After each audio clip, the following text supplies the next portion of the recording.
Hi, everybody. I'm Branden Sewell. I'm the owner of Seal Pro Painting located in Central Florida. I'm also the host of the Off the Ladder podcast, and we exist to help home service business owners learn so that they can lead well and ultimately live life off of the ladder. Today's guest is Cory Byron, and he is the owner and founder of Van City Electric. Welcome to the show, man. Thanks for having me. Yeah, absolutely. So it was pretty cool. We got introduced. I had James Hatfield on my podcast to talk about Live Switch, and he was like, "Dude, you have to talk to this guy, Cory. I have to introduce you." And so he spoke really highly of you, and he really was kind of emphasizing just how innovative you are in your approach to like your systems and how you run your business. And he suggested that I have you on here and kind of dive into that and talk about some of the things that maybe you're doing and leading in your industry. And so anyway, if you could just give the audience a brief introduction to who you are, what your business is, your services, and where you're located. Yes, I am. Yeah, so I'm Cory from Van City Electric. We're located a little suburb just outside of Vancouver, Canada. So hence the company name, Van City Electric. And yeah, I think I started the company in 2008. So we've been going for a while now. Oh, nice. Yeah, that's a long Yeah, stretch. yeah. So, tell me a little bit about your experience getting started in home service. What was your background? I think, before the show, you were saying that you had worked for somebody else. Have you always been an electrician? What was kind of your start there and then getting your own business going? I came out of high school. Of course, everyone was saying, go to college, go to college, go to college. I mean, this is over 20 years ago, basically, at this point, Yeah. right? I'm 42 now, so I came out of high school like 18 years old, something like that.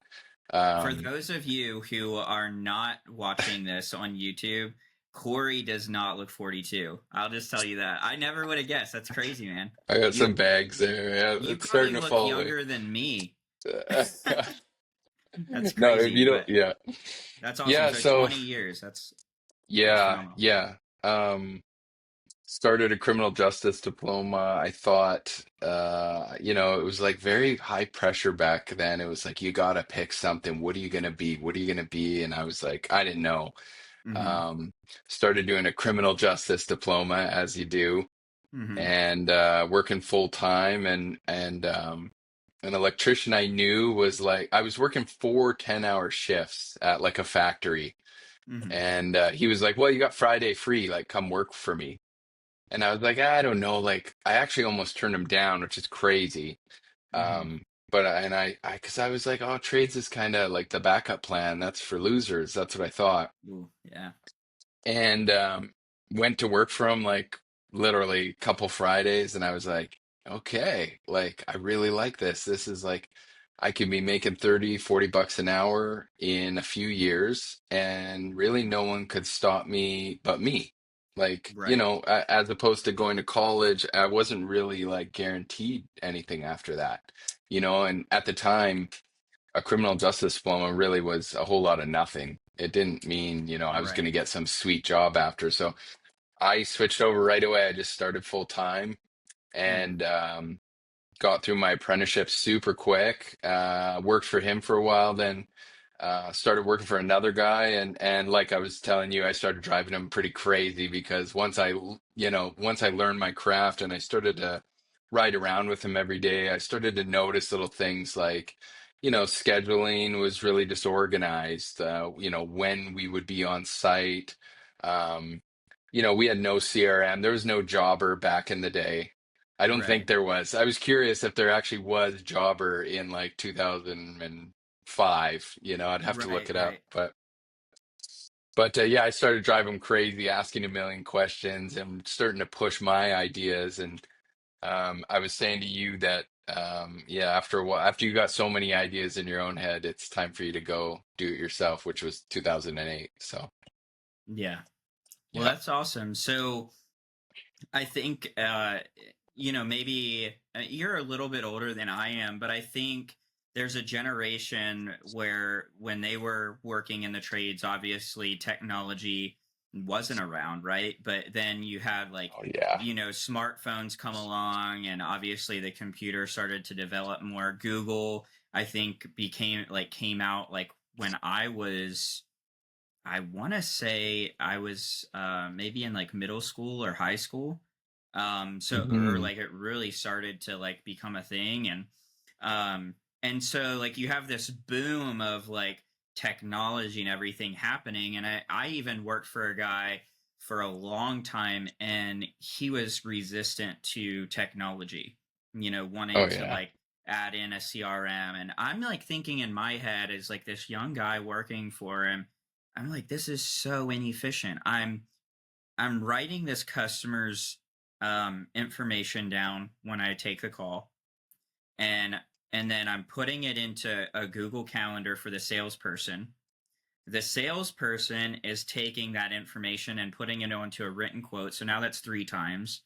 And then that information is coming back to me, and I'm putting it into either a pending database in a spreadsheets or a landed spreadsheet. Hmm. And if it goes into pending and turns landed, I'm moving it from pending to landed, and then running reports in these spreadsheets, and Even just that is more high tech even than yeah, some yeah, people actually, yeah, yeah. for sure. Well, but even that was just like, for me, I could not believe we were entering data that much, and it was wasting Mm. so much time. I was like, and with obviously with Jobber, that information comes in one time, and it follows the lead through their customer journey, from Oh that yeah. first phone call or form submission all the way through to the invoice, and follow-ups and future services. So All the, um I mean, think about all the auto follow-ups, like from start to finish, how many times Jobber or whatever CRM would communicate with that client automatically. It's actually crazy to think about that back in the day they wouldn't get any of that because right, you just right. wouldn't do it. You wouldn't be able to do it. Yeah, right. Well, Yeah. so if you could dive in for those who are listening, what does your tech stack look like? What kind of like systems do you have in place, and what's really important for you in creating a great experience for your customers, and your employees even? And why is it important? And I want you to, like, as you're addressing this and talking about it, kind of the whole mission is to help guys get off the ladder. And I think the challenge is when you're trying to get off the ladder or grow your business or get to this point where you own a business and not a job, is that you have all of these things that you have to get implemented, or people like yourself and myself are saying like, hey, you should do this. And Mm. obviously there's price tags on all of these things, and it's an expense. But if while you're talking about this, how could you just address like why it's needed, why it's important, and how it helps you to run your business and create a thriving experience for both your customers and your employees? Definitely. So I guess the main hub of my tech stack would be Jobber. Mm-hmm. That's kind of the central database for everything. That is where my employees live as well. So I've been really careful to keep them in Jobber. I don't ask them to go on any other apps. They don't use anything else really. We trialed Company Cam, but I was very like leery of that, right? I was like, okay, this is another app that they have to go to. So I'm really watchful of that. And then everything else in the tech stack sort of branches off of Jobber. So Mm-hmm. say I add someone to Jobber and I want them to receive a welcome email. Hey, just so you know, we're adding you to Jobber. And what I've done is I've created an onboarding guide for the client as well. So here's how we do things. We've done it before. This is the journey ahead. Here's a little bit about us. So Jobber doesn't have that feature, right? It doesn't exist. And so that brings in other tech stack things like Zapier. And so, when you have the client, the trigger would be new client in Jobber. And then Zapier is going to go ahead and send an email out through Gmail.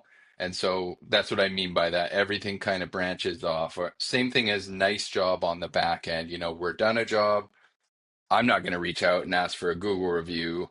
I'm not going to do a gift campaign. Hmm. None of that stuff. And no human is, right? You'll never beat a computer.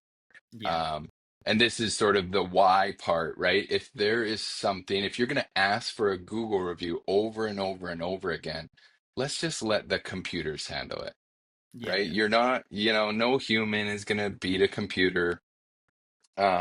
Your guys aren't, I see a lot of people doing this. Hey, I've given my guys lanyards and QR codes for Google reviews, and oh, my guys forgot their lanyard today, this Right. kind of thing. So no, if we're going to do something over and over and over again, like a welcome email or an onboarding guide or a production handoff, from sales to production, maybe when a job has been approved, or we're gonna ask for a review, we're gonna automate that for sure, right? We're gonna have a system for that, and then we're gonna automate that system. So I literally will forget about it. Um, I build so many of these things. Sometimes I forget, like, oh yeah, I built that. That's been running for 6 months. I forgot about that. Yeah. Um, and you asked about the why. The why is like, so what I notice is, number one, it like calms down the stress of your business. Like it takes the stress it out, the chaos. It gets all of that information. Now I don't have to remember to do that ever. It's just on autopilot. And now I'm over Hmm. here focusing on what I need to focus on.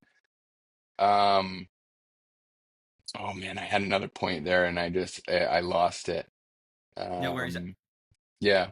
You mind if I just jump in and Yeah, yeah. I'll just add to like I think really at the end of the day is there's so many great ideas and great systems and ways to run your business, right? And there's all these ideas. One of the challenges to being a business owner is being consistent in like your approach and your strategy to, grow and scale your business. And so I think what it does is it enables you to put these things that would be very they're small tasks but it's busy work and it could be easily forgotten but it's so um it's just important to do consistently for it to have a good effect, Yes. And right? I So go ahead. I remember what I was going to say. It's doing it consistent when you get busy, right? Exactly, yeah. So, yeah, when all of this stuff once you've systemized it, and even better if you've automated it, Hmm. um, when we get busy, we don't really, nothing changes. We're just running more people through the process, right? Right. And what I do see with a lot of other businesses, they'll be like getting better, crushing, they're working on their network, they're getting a little bit more business, and then things start falling through the cracks because they Hmm. don't have systems.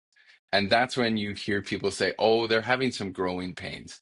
Right? It's Hmm. like that's what a growing pain is. It's like you're too busy for the systems you've built in your company. Yeah, I love one of my favorite leaders. His name is Craig Groeschel, and he said, "You'll rise or you'll fall at the level of your systems." Mm. Right. So if you don't have good systems in place as you grow, that growth is going to crush you because you're not going to be able to handle it. But if you put those systems in place early on in your business, as you grow, it's going to be easier and it's going to take some of the pressure and the weight off once you get really busy and you're taking on more clients and you have a lot going on. And so it just takes some of that pressure off.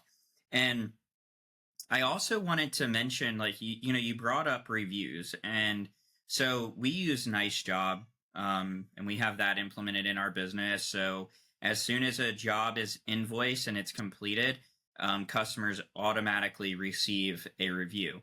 Now, what's important about Nice Job is not just that the review gets sent, because, like you said, there's a lot of ways that you can ask for a review. A QR code, you could have a note saved in your phone and send that out to customers and ask them, or train Sure. your techs to ask for a review. But what's powerful about Nice Job is that they've done research that proves that most people don't actually leave the review until they've been asked 4 times. So Yeah. Yep. so Nice Job has a follow-up sequence that they have like implemented. So in the background, after we invoice that client, in the background, Nice Job is following up with that customer for us up to the 4th time. And I can't tell you how many times we've finished a job and we don't actually get that 5-star review until 2 weeks later. And Oh yeah. it was probably on that 3rd or 4th time that we asked that they finally left that review. So, you I know, get the highest percentage on my fourth. Nice Job breaks it down. yeah, And exactly. I was just looking at it. And yeah, it's on the the fourth ask is the highest percentage of Google reviews, which is crazy. You wouldn't think that. You'd be like, "Oh, my clients love me. Like, of course they Yeah. give it to me right away." But that's not the case. No, and and Yeah. that's what's so powerful about the data, right? What convinced me to use Nice Job is a few years ago, or I guess it was almost 2 years ago, maybe 3 years ago. I can't. No, it was 2 years ago. They were a like one of the breakout sessions for Jobber Summit, Mm. and I think they had like a panel, and so Hmm. I was like in there, and I was kind of like asking questions to the panel about the reviews, and they were explaining this what I'm saying about like how it's not just about asking, it's about the follow-up sequence and the research that they had done on showing when people actually left reviews. And I'm like, that is so over my head, right? These guys clearly know this, they're experts at it.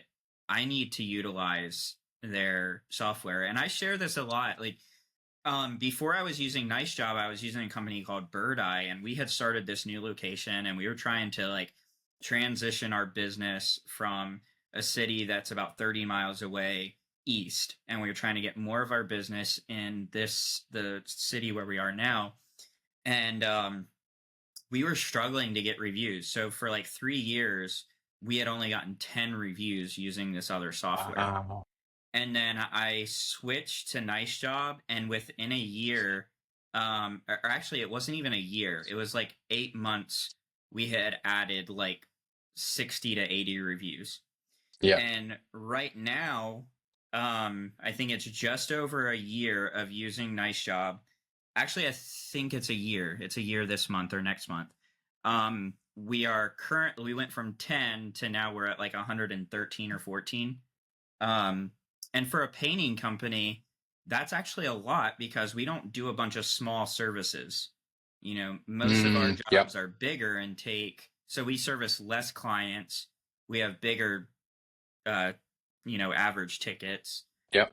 Yep. Um, but our jobs take longer. So obviously, like when you're doing smaller services and you're servicing more clients, you're gonna have more. I think I looked at yours and you have like 500 something.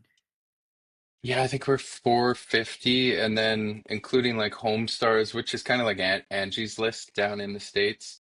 Mm-hmm. And some other, I think we're up around 700, which is a lot. Sometimes, like my friend's a bookkeeper, they could maybe you have 40 reviews, you could dominate in your area.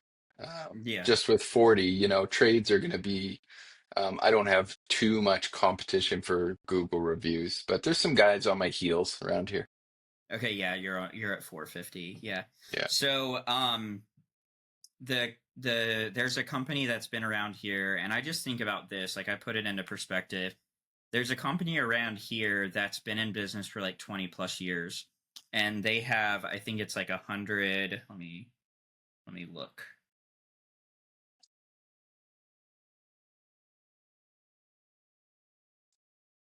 And sometimes I'll see businesses that I know people love.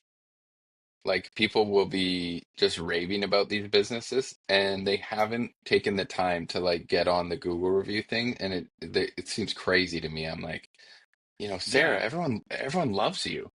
you should have like 100 Google reviews. What's going on here? Like, oh Yeah. yeah, I just haven't paid attention to it, or I'm really bad at asking. And I'm like, you don't have to. You just pay nice job. Nice job's gonna do all the work for you. And you're gonna give them Exactly. $100 a month. Like, yeah, Yeah. it's crazy to me. So, the company that's been around for like 20 plus years, and they're like the only company in our area that has more reviews than us, but they have 156, and they've been around Yeah. for like 20 plus years. So, I'm in my head, I'm like, my goal is to hit 200 by the end of this year. And so we'll take over. And I mean, like, just today alone, I think I got like 4 calls from Google, maybe more. Like, I kind of lose track, but um, And do they you have know, Google local service ads where you yeah, guys are? we use Google LSA, yeah. So, Yeah. um, just between Google LSA and our GMB, it's that's where the majority of our business comes through is through Google. So I mean, it's I can't tell people enough. Like like you said, it's $100 a month, and it truly does make a huge difference in your business and how you Oh show up yeah. locally.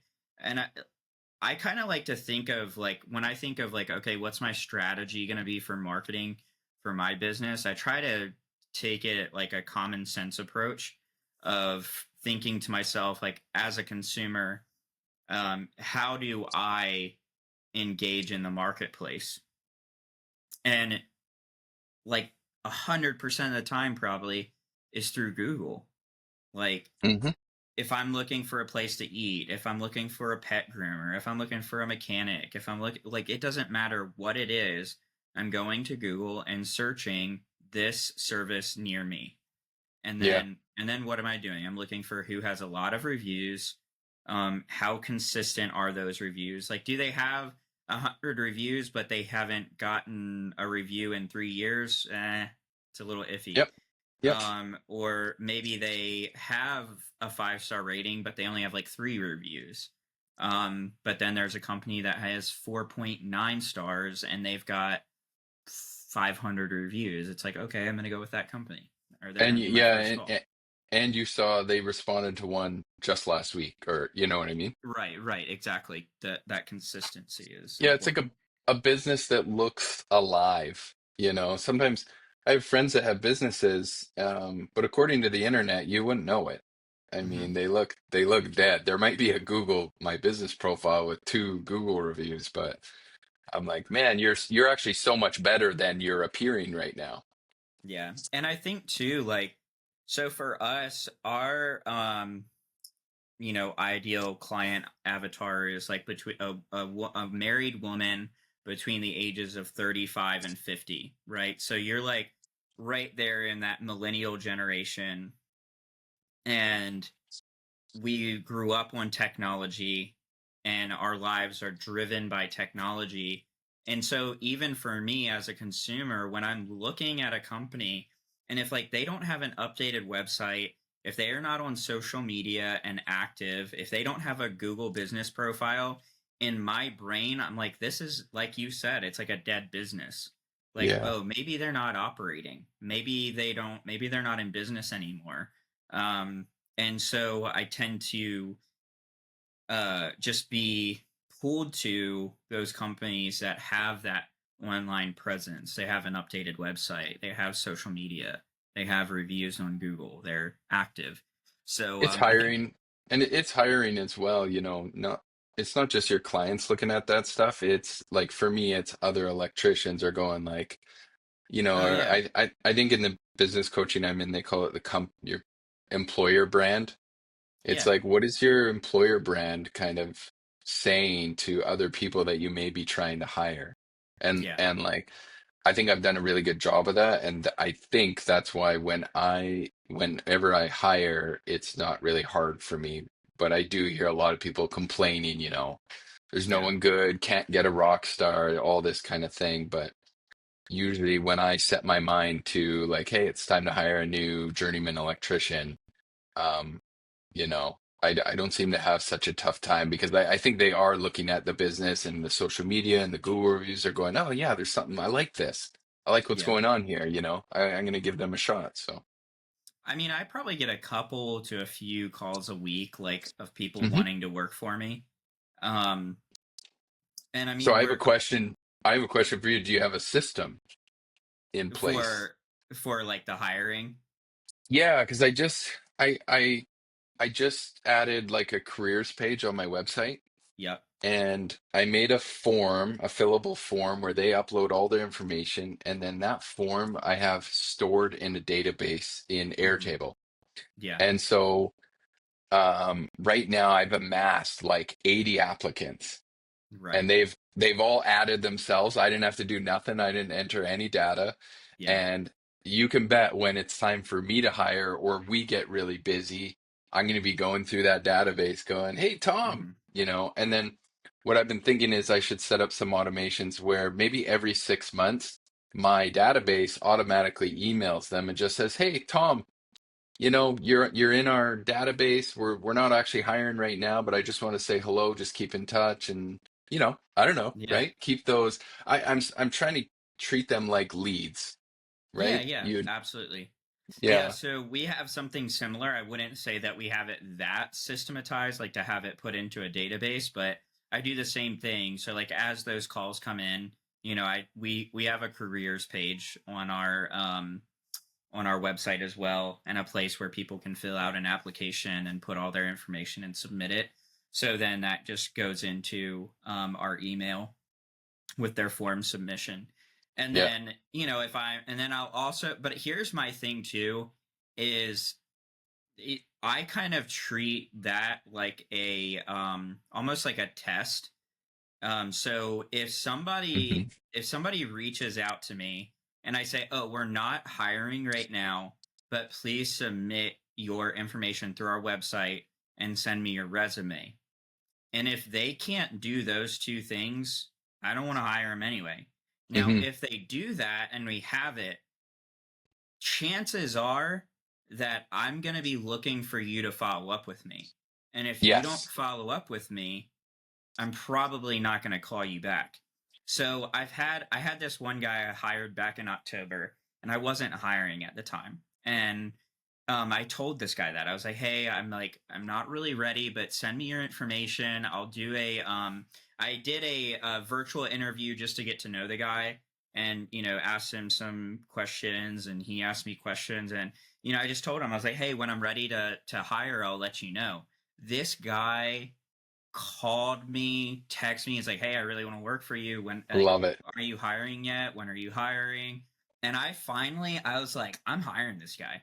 Yeah. And Yeah. I Yeah. Yeah. wasn't even necessarily like um I wasn't necessarily in my plan ready, or like I wasn't it wasn't like I wasn't to the point where I wanted to, but I was like, "You know what? This guy is so persistent." Hmm. I was like, he's left me with almost no choice but to give him a shot. And so I kind of like I kind of treat that as my process, but I want to Hmm. go back to something else you said. You said people talk about like having problems hiring. And I came to this point, I lost all of my employees in 2022. So I had 13 employees, lost all of them. Some of them left on their own, and then towards the end I like let go of the last couple that I had. And Really? I just it was there's like a whole like story about that, but then that led me to hiring a coach. And I hired this coach, and one of the things that I learned in that process, and kind of knew this too just from like reading leadership books and everything, is like the problem was me, right? It wasn't like I say now, a lot of those guys should still be working for me, but it was Hmm. because I wasn't doing the right things. I wasn't where I needed to be as a leader that, I lost some great guys, but I had to take ownership of that. And so for like the listeners, I would say if you have this, if you've joined in on that train of saying like, "Oh, there's no good help, I can't find good guys, nobody wants to work, there's nobody great out there," I would say throw that out, challenge yourself, and say, "What am I doing to attract great people and to be the It's really company that great victim people?" mentality, right? Sure. I'm great, but just there's no one good out there, you know. Right, right. Um, it is victim mentality in a way. I think it's kind of ego driven too, to think like the way that I think about it is there's a balance. Like, I think that there are plenty of people out there who could even probably do what I do better. Oh You yeah. know, like maybe they aren't willing to, or maybe they don't want to, but the reality is that they have the skill, the ability, and the talent to do what I do better. But maybe it's just a decision thing. It's a choice. It's a want to thing. I think But I I just think think that there's some there ego so, there. yeah. I think there of course is great people out there. Sometimes they're just working at a bad company somewhere. Like they're Right. not someone awesome isn't just sitting at home going like, man, I hope a company scoops me up. Like that's, those the rock stars are working, Yeah, that's good. and my angle sometimes is like, where are the really great people? I try to hire like great people first, and then we worry about electrical skills second. Hmm. Um, but where are the great people that are kind of stuck at Yeah. a company maybe with no systems, or they're Hmm. being underpaid or the owner's being rude or whatever reason, right? And they're just kind of Yeah. stuck there. And you can find those people. You just got to put it out to the universe and talk to everyone you know. And again, I would say treat it like a lead. What would you do Yeah. to get a lead on a job? You do a lot. You do a Yeah. lot of Yeah. That's things. good. But of course, no one's willing to do that stuff to hire someone really amazing. And a lot of people aren't willing to put the budget into it either. They're so funny. They'll spend 10% of their revenue on marketing for an electrical lead. But you would never spend anywhere near that to hire a great employee. Right. Um, but like our crew is such great guys. We have almost 100% retention, and Hmm. we pay them well. We always do. We have this sort of little saying that like we always put our best foot forward for them. Hmm. Um, just so when it is time that they need to leave or they have a problem, at least we can go, okay, I've done what I can. Like I can live in peace, basically. Um, Yeah. but yeah, we have and when you have those great employees and they stick around a long time, like that's a lot of stress off of your plate. It allows you to go do something else. Yeah. So kind of to bring this like full circle on the whole topic of getting off the ladder, so ultimately, like all of these things are necessary to get off the ladder, right? You can't get off the ladder and, you know, make things stop revolving around you unless you hire, right? And you have to do the things like the systems in place to hire great people. You got to change your mindset on how you think about hiring and how you think about paying somebody else to do a great job. You might have to adjust your pricing. You might have to raise your prices. I know that's a common objection. You'll hear from guys who are stuck on the ladders, like, well, I can't afford to hire anybody. It's like, well, because you're charging next to nothing. You need to like, Yeah. in some cases, double your price. And Um, they don't know their numbers. They don't right, even right, they actually don't even know that they're undercharging right. because they never made a budget. Hmm. So they have actually no clue, and that's why you see a lot of guys asking the question, "Hey, what are you charging for this? What's your hourly?" Right? They're like, I would never ask someone that because like I know Yeah, my hourly yeah. because I made a budget and I know what I need to charge to hit my goals that works with my Yeah. overhead. But yeah, that's why that's a classic trade thing, right? Hey, Hmm. you're doing $100 an hour? Okay, yeah, I'll do 100. Yeah. But But you then know. you could be at that price for your particular company. You could be losing money or at a very thin profit margin and just barely able to survive. And no wonder you can't hire anybody or or scale or grow. And so I think that changing your mindset on some of this stuff like it is just pivotal for getting off the ladder. Um, another question that I would have, if you could, just dig into it a little bit more for the listeners, what is, like, do you have systems in place for, let's say you find a great person? What does it look like for you to onboard them? And Mhm. are there some, like, um, I don't know what you want to call it. I don't want to say roadblocks, but like things that you're making them prove themselves to, like, get on board. And it's kind of like what I was talking about, like, you want to qualify the people that you're hiring, make sure they're a good fit. What are some of those, there's another term I'm trying to, like gatekeeping. Like, is Mm. there any systems you have to, like, kind of gatekeep and keep bad guys out and get good guys? And then what's the process for training and onboarding, and what does that look like Um, for you? the main thing we have is we use Trainual. Oh, you do. Yep, I love Trainual. Nice. Um, I've always wanted to Trainual's ask about that, so yeah, yeah. I'm Pick interested in pick my that. brain anytime about it. It's great. I'll refer. I'll send you a referral link. Okay.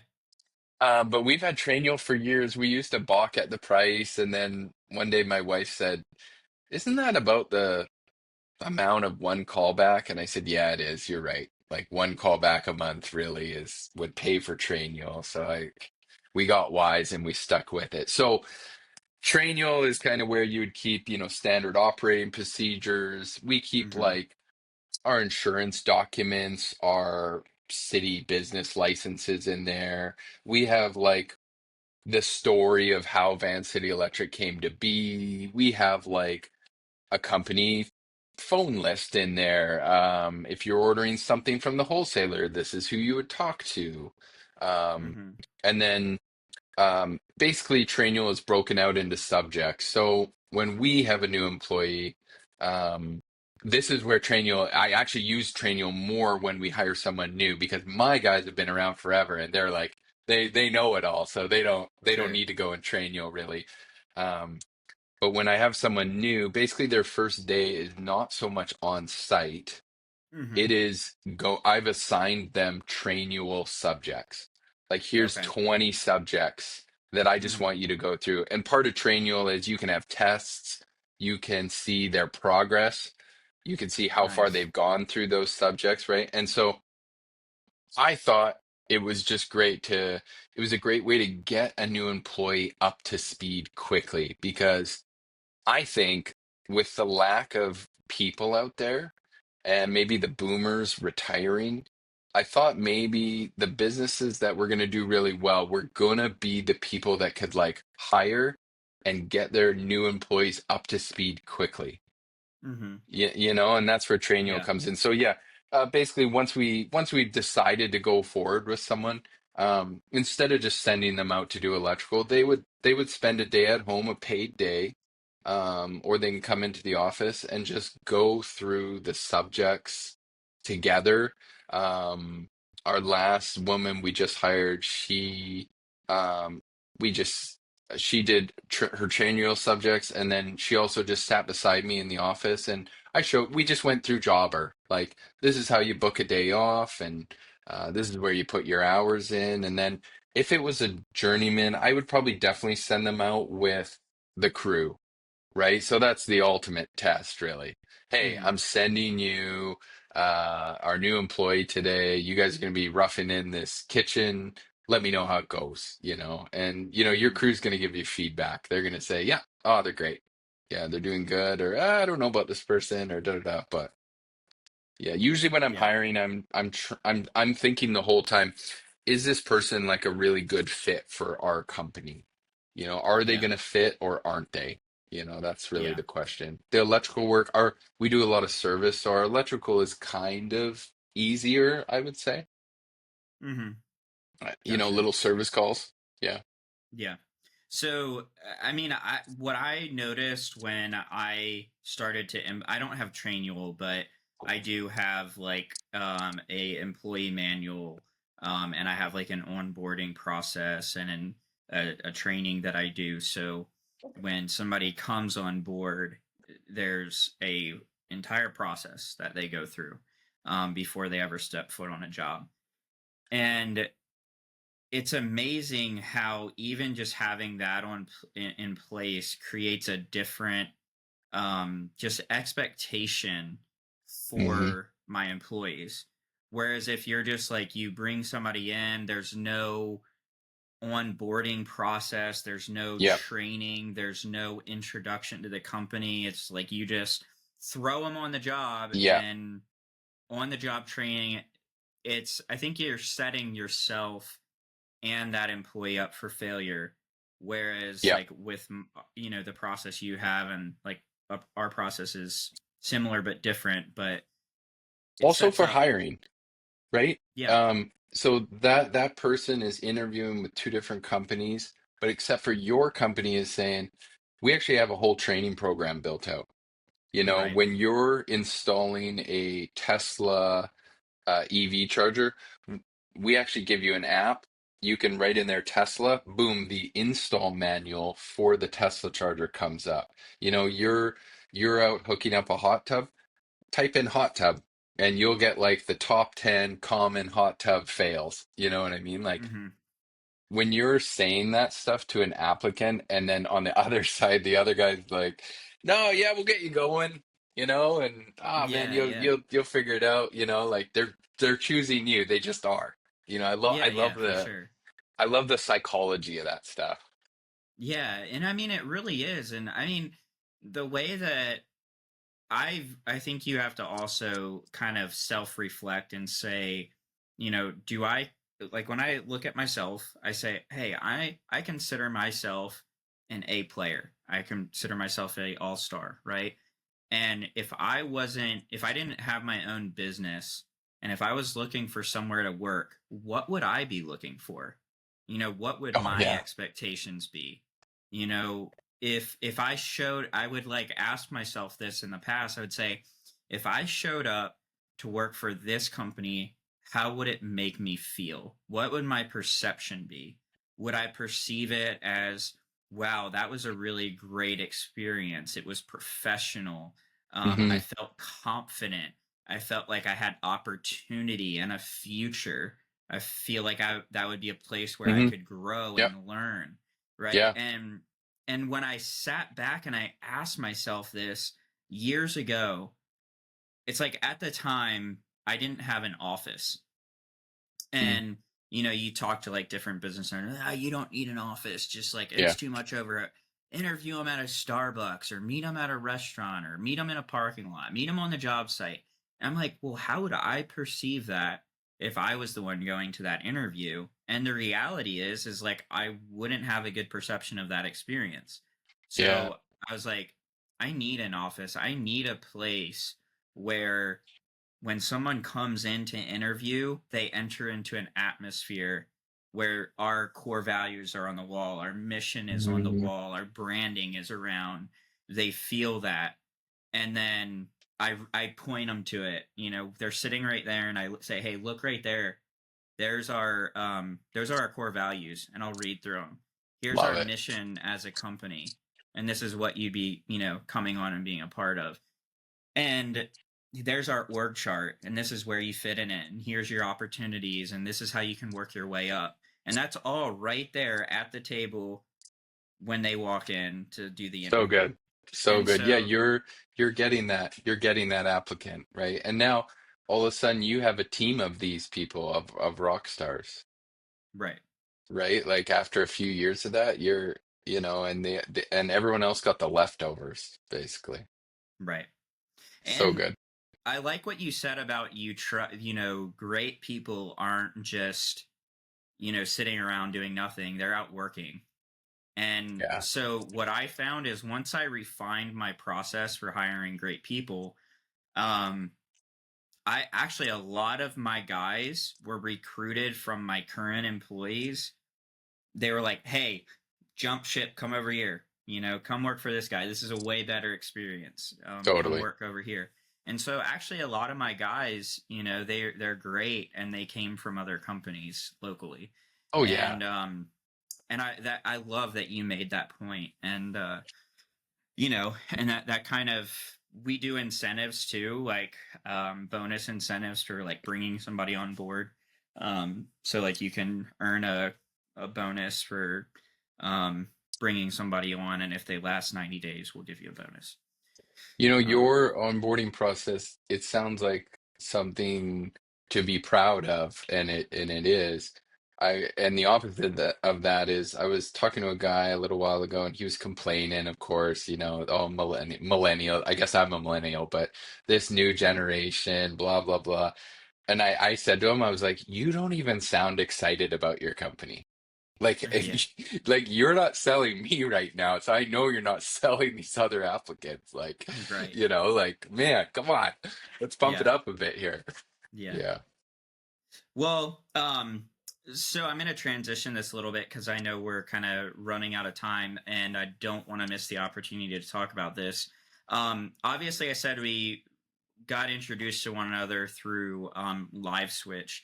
So I Mm. just wanted, if you could, talk to the listeners like about your process of using Live Switch, what it is, and why you ultimately use it. Why does it make a difference in your company? Is it efficient? Does it work? Does it make sense? And why? First of all, I mean, I don't know how well you know them, but there's not too many times I talk to someone like James from that company. Like he was my first experience with Live Switch, but then everyone else I've talked to there, I've been like, wow, Hmm. I love this person. Wow, this person's Yeah, great. Like they're all lovely, which yeah, you yeah. know, you don't always come across. So they have that going for them. But honestly, we were doing virtual like video call estimates. Hmm.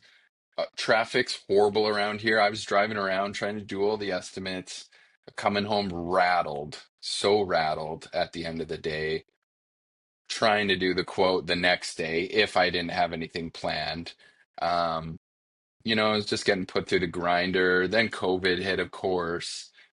Things got shut down, and then I was like, "This is silly. Like, we're switching to video estimates. Like, I know all my prices regardless."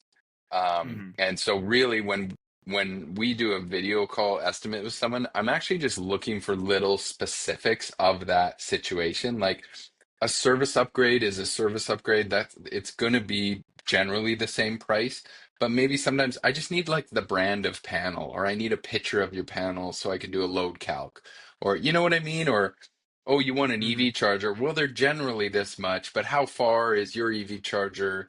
You know, is it on the other side of the garage or is it right below the panel? Like that's all I'm really doing. So there's no need to be driving around to look at these jobs. It's crazy. So we started doing video estimates.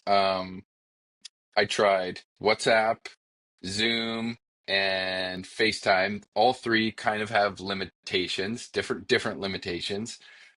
Someone randomly uh, referred me to Live Switch, and I'm Hmm. just a sucker for anything tech. So I was like, "Yep, I'll do the onboarding or whatever, you know, the Zoom call." Hmm. Um, so met with James. I think it was James might have done it. I'm not sure. Yeah, it was James. Um, he showed me it, and it was literally, it's like video calling specifically made for like what we're doing. So, and there's little things, right? So the client doesn't need to download any software. Hmm. Um, it doesn't matter if they have an Android or an Apple phone. You punch in their name and number, it sends them the link. They click on the link in the text message, boom, it opens up the video call. It auto records the call, so you don't have to remember to do it each time. Hmm. The video call starts out with the camera on the back because that's what they're showing you. All these little things, right? Yeah. And now, And you being smaller. yeah, Like it's yeah, like the reverse of FaceTime where like usually when you FaceTime you're big on the screen and the mm, person you're FaceTiming is little. But yeah. on live switch it's the reverse. The person you're talking to is the full screen and you're small. Okay, yeah, and I'm always doing it on my Mac, so Oh, okay. I'm actually not sure what it's like on the phone. It goes even deeper than that. Like those are the features I'm using, but man, now there's like a whole database, of all your video calls. You can Yeah. take notes and pictures while you're on the call. Yep. Um, they just integrated with Jobber, Yeah. so you can start a call straight from the client's profile in Jobber. So we have assessments booked, like back to back, literally video calls booked for 10 hours a day. Um, and so you click on the assessment, you go to the client profile, and you click start video, and it starts going. There's other little features I love. If you want to send them a link for them to do a recording without you, you can do Hmm. that. You Yep. know, it's unbelievable. So it has all those elements of Zoom, WhatsApp, and FaceTime, but it's really built for the service industry. I think a lot of Yeah. moving companies started using it. Yeah, that's what I heard from James. And another thing, I was talking to I know a mover, and I was like trying to get him connected to James, and he asked me, like, he said today, he's like, well, what makes it so much different than FaceTime or Zoom Mm, or whatever? And I said, well, one of the differences is that it doesn't record or store the file locally on your phone. It stores it to hmm the cloud. And I said, and it records the conversation. So like, that's a little bit different than FaceTime. I think they're building in some AI stuff too. Um, I've seen them. I feel like they update that program like every week. Like they are on the updates.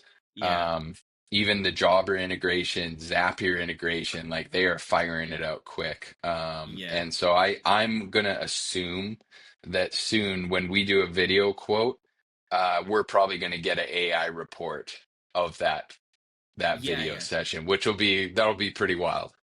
Yeah. I think I even saw when James was showing me like some of the new features that are coming out. I don't want to say for sure, but I think I saw one of the features was that during the call, it was going to use AI to send you measurements. Oh So man. like Yeah, so like if that's you needed wild. a measurement of something So through good. doing the video, it would be able to tell you the measurements. So Yep. that's a game changer. And here's something I want to address because I know there's going to be people who are hesitant to use this. They're going to have objections, and like my sales guy right now, I'm telling him about this and we're going to implement it. And he's like, hmm yeah, but it's just not going to be the same as like being hmm face to face. And I'm like, no, no, Yep. look, it's not going to be any different. I was like, do you know how many? He doesn't know this because I don't send these to him. I do them myself. But I was like, do you know how many jobs I sell without ever seeing the customer? I just make a phone call, like, hey, send me a recording or some pictures of your job. Send hmm me, your contact information. I'll put it in Jobber. I'll send you over a quote, and minutes later, I've got a job approved. And so I anyway, I probably think it's have I probably have countless people on camera saying, "Why isn't everyone doing this? This is the first time I've ever done this. This seems crazy that everyone's not doing this." customers. You're saying Yep. customers, right? Yep. Okay. And I was telling James this too. When you do FaceTime, usually you do FaceTime with family. So you're Hmm. really used to doing a video call like with your grandma or whatever, your parents, and you're very face to face like we are right now. Hmm. I actually find sometimes it's actually more personable because you are face to face. There's no getting away. You Yeah. know what I mean? So no, I haven't seen a change in my quote numbers. They have stayed rock solid. Like my quote win percentage in Jobber has always been just under 50%, like 48% or whatever. Never changed Hmm. once, Yeah. from video. And if you still need to go to site, that's okay. Sometimes I go, you know what? This looks like a site visit. I think this video call, it's just, it's not going to work for this. And what are you doing Tuesday? I'll pop by. Like, that's Yeah. okay. Yeah. Yeah. Yeah. If you don't mind, like, so I usually don't do this on the podcast, but I'm gonna do this. hmm I'm gonna share my screen, and let's see. So I just implemented this into ours, where when you click on here and you go to our jobber form, it hmm gives the it gives the customer the option to choose which one they would want. So they can choose, would you prefer Mm, virtual or in person? Virtual explains what we would do, in person what we would do, or they can choose hmm. both.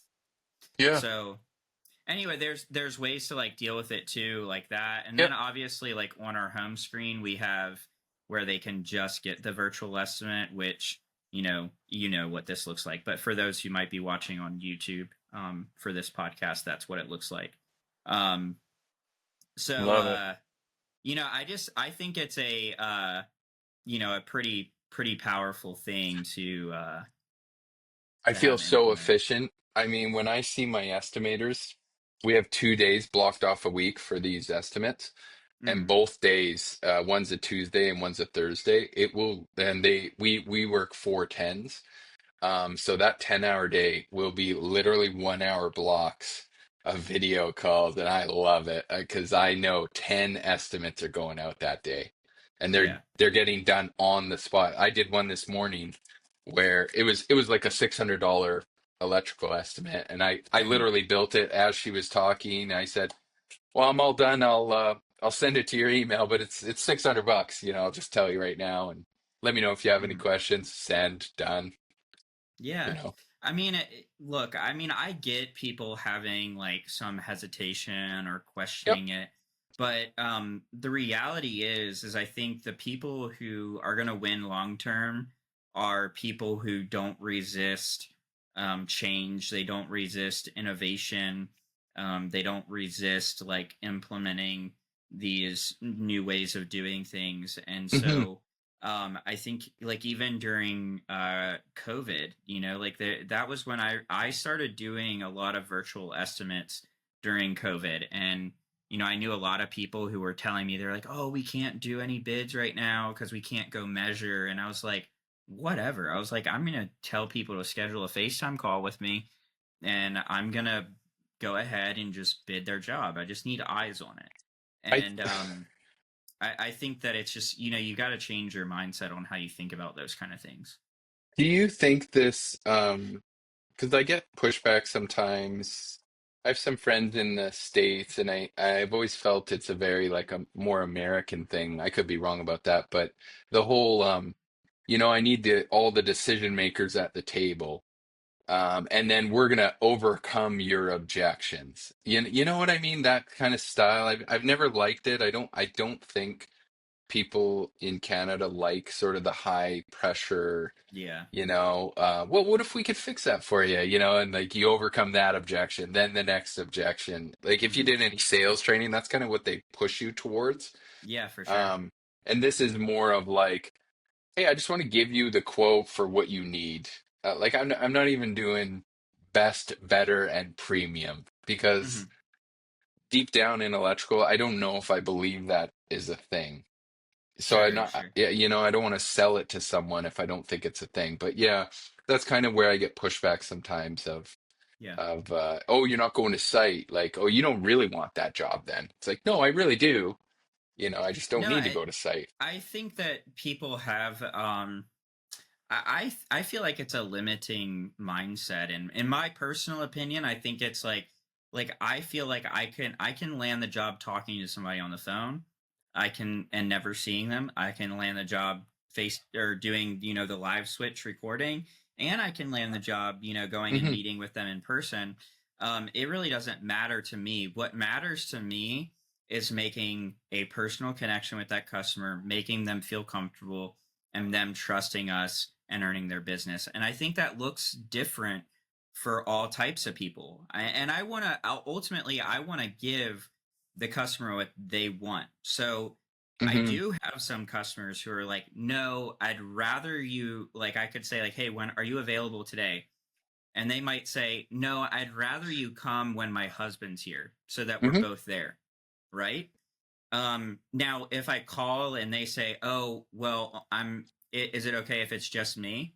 Yeah, absolutely. Like, yeah, I don't feel like your wife or your husband has to be there for Totally. me to come tell you what it's going to cost for us to do this job. Yeah. And if they want to just do it virtually, like, awesome, let's do it virtually. So Yeah. I don't know. I trust me, I worked for a roofing company, and their policy is that they wouldn't come and do an estimate unless both decision makers were going to be at the table, because Yeah. they wanted to eliminate that as an objection. So, Yep. Yep. they didn't want to come and meet with the wife and the wife say like, oh, well, I can't make a decision right now because my husband's not here. Yeah. They want both of them there so they can try and pressure both of them together to make a decision. Totally. Yeah. So yeah, but I don't agree with it, but Yeah. We try to be easygoing, yeah, for sure. you know, try to sway it to the way we would like, but easygoing for sure. If they're really, sometimes I'll get an older guy that's just like, hey man, now I'm gonna give you the job. Like I'd like to do a walk around with you. I'm like, okay, fine, yeah, we're coming. Yeah. I mean, But sometimes, yeah.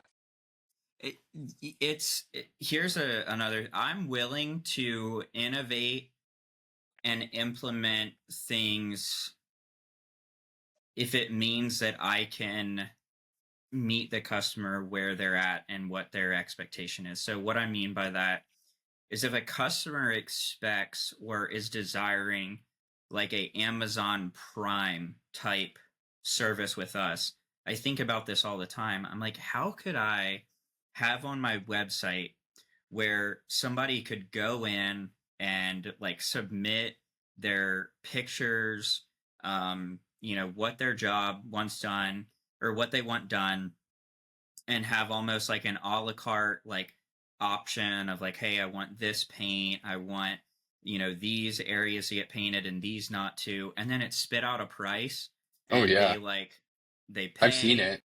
and they I've seen schedule. it. Oh yeah, Like, and yeah. with painting, it's a little like, how do you do that? And I think there's other services like, so I know, I have a friend, her name's Christine, and her and her husband own Clearview. I think it's called Clearview Washing, in New Jersey. And they use Responsibid. Yep. And so people can go on and, they can go ahead and Oh, book their service. And those response fitters, they get crazy with their pricing on there. I oh know yeah. lots of response fit people. I Oh went really? to the Responsicon because I used it actually for a while. Oh, you did? Okay. Yeah, I switched over to Jobber's online booking now, so I offer that, and Oh, I forgot to ask you about that. yeah. So if you go on our website and you can book online, put in your postal code, and you'll see all kinds of pricing for all kinds of things. Yeah. Um, and that's an option just for somebody that's like, hey, I just want to get this done. I need an electrician for 2 hours on Thursday. Like, Yeah. I'll get out of the way. You just book it. I love when I see those booked.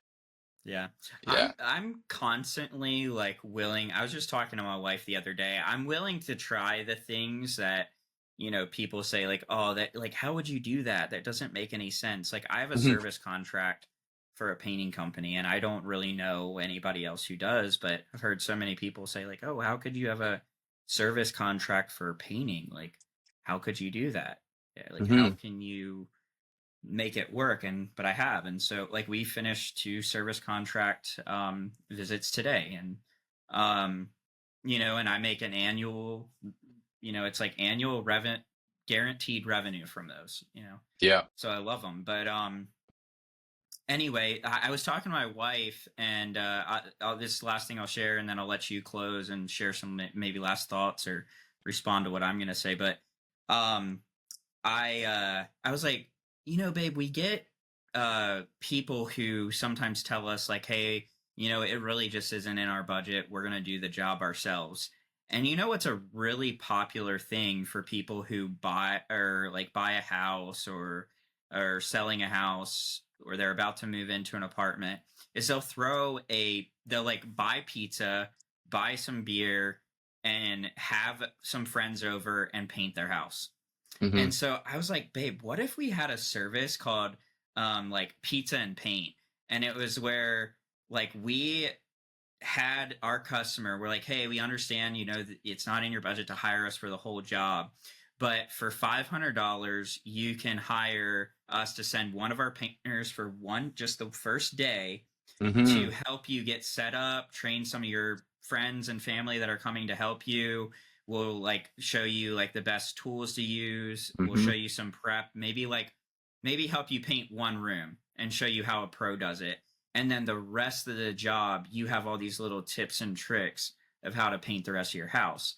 And I was like, if I could charge $500 and send Painter for a one of my day. guys, one guy for a day, Yeah, he has fun, interacts with the customer, like love it. shows them how to do it, gets to show off his expertise, and it's just like Yeah. an extra. You know what I'm saying? Yeah, I know. I've heard of it actually. I've heard of like Oh, you painter for a have? day. Yeah, I was. Oh, okay. Yeah, I don't. The guy, someone shares an office with me here, and he's a painter. I wonder if I Oh, heard it okay. from him. Painter for a day. I feel like it was could have been like husband for a day or something for handyman. Oh, But okay. yeah, but yeah, I love that idea. Maybe you got to add in the pizza. It comes with one large pizza for lunch. Yeah, yeah. We'll bring pizza. You bring your friends and family. Imagine though, like we painted this office, and of course the guy who shares the office with us has a painting company, so like he rolled in with like all the good tools and Mm-hmm. like things I didn't even know existed, and he literally just got us going, and like we took it from there. And I'm sure Yeah, we did a horrible job compared to him, but like we had all his rollers here, like he brought the yeah, paint, like he just like totally got us going, and then boom, we were done in like 2 days. yeah. And if I had That's to good go stuff. do that on my own, like, you just struggle getting going. Yeah, yeah, Yeah. yeah. Well, anyway, I think it's really a good thing, a good practice to have as a business owner, to just be willing to try things that maybe initially you would be like resistant to, or maybe other people think are a silly idea, but to just do it anyway. And Yeah, um like the live absolutely. switch thing, obviously you guys are crushing it with that. So um Yeah, I'm loving that software for sure. And yeah. just dealing with James and the crew over there, they're really nice people as well. That's a bonus. Yeah, good stuff. Well, hey, I know we're a little over on time, so I want to bring this to a close, but I want to kind of just, usually I close out by giving you the floor. If there's Hmm. anything like that maybe we didn't talk about that you wish we could have, or if there's Yeah. anything like a point that you kind of just want to drive home for the listeners, the floor is yours, and just, share away whatever you'd like to close it out. I got one for you. So I've been doing this business coaching. I've been a student basically for, I don't know, close to 7 years, I think now. And I see all these different members in there, and I see people that really forge ahead, and I see other ones that kind of hang around, um, complain about their business, and they don't really, nothing changes, and they're just paying to hang out with the crew, it seems like. Hmm. And so I noticed the people that move ahead and change are the implementers, right? Yeah, that's good. So they get a nugget from one meeting. They realize, hey, I have no Google reviews. Literally within a week, they sign up for Nice Job, they set it up, and they forget about it. It's implemented, and they move on to the next implementation item. So like So the good. branding, you saw my branding, you were like, oh, seems like you got it going on. That all that was to me was an implementation item. It was like something that I hadn't done yet. I knew I needed to take serious and get done. And so now it's done. And I'll forget Yeah, about it, and I'll go on to the next implementation item. So if those are my closing remarks, it would be, there's there's not that many implementation items. You're gonna have this business. Well, I've had mine from 2008 to now, so I'm getting to like the very fine little. I'm trying to yeah, squeeze every little bit of juice out of the lemon I can at this point. But if you're just getting started or you're halfway through, like, man, there's probably some real easy implementation items that you could get done by the week and move on to the next one. yeah. And So good. and anytime you implement a system or something like that, every little system you add on, it just takes like a little nugget of stress and chaos away, right? And me and my business partner, we brag sometimes that we have the most stress-free business.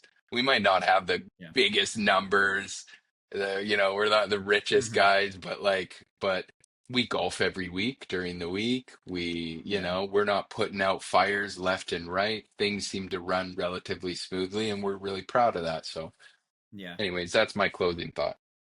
Yeah, that's so good. It takes me back to like where I got started in, my home service business, and I really listened to Tommy Mello a lot. And one of the things that Tommy Mello talked about is he would say all the time on the podcast, he would say, people ask me why I give all of my tips, my secrets, all of this information away for free. And he said the reality is I couldn't pay some of you guys to actually implement it. He's like, I can give you all the advice, I could Yeah. give you the magic answer, I can tell you exactly what to do to fix the problem that you're having today, and you won't go do it Hmm. because you won't implement. And I remember when I started my coaching program, my coach called me the implementation king. Like I'd Yeah. jump on like our mastermind call, and he'd be like, "Branden, he's the implementation king. He's doing every," and because I literally was like, "You're gonna tell me what to do, and I'm gonna go do it. Yep. Me That's too. my I'm responsibility. the exact same way. That's all I need. All I need is for you to tell me what to do, and I'm gonna go do it." And so I just to close this out, like if you're listening to this, if you've listened to this podcast and there's been something that we've talked about today, the difference between you getting off the ladder and staying stuck right where you're at is implementing what we're talking about, taking these things and just going and doing them. And it's going to be hard. It's going to challenge you. It's going to stretch you. But the reality is like if you just take that step of implementing, you'll look back and you'll be like, wow, I'm so glad that I did that. And then your business is going to just start to grow and thrive and, go to places that it wouldn't otherwise. So, yeah, implementation is key. So, thank you so much, Cory, for being a part of the podcast and being so generous with your time. And I know that you brought a lot of value, and I'm sure the listeners will get a lot out of this episode. So, thank you again Thanks for for having me. coming on. Yeah, This is a absolutely. blast.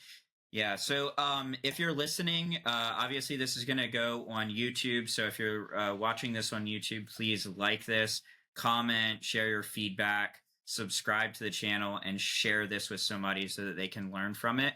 And if you're listening on Apple or Spotify, please rate and review the show and share it with somebody. Those rate and reviews will really help us to grow and reach more people. And lastly, if you're needing some systems and resources, check the show notes. There will be some affiliate links and things that you can use. And I do get credit if you use them. So I do greatly appreciate it. If you do use my links, that helps to support me, support the show so that we can keep doing this. Thank you for tuning into this episode of the Off the Ladder podcast, and we'll see you next time on the next episode.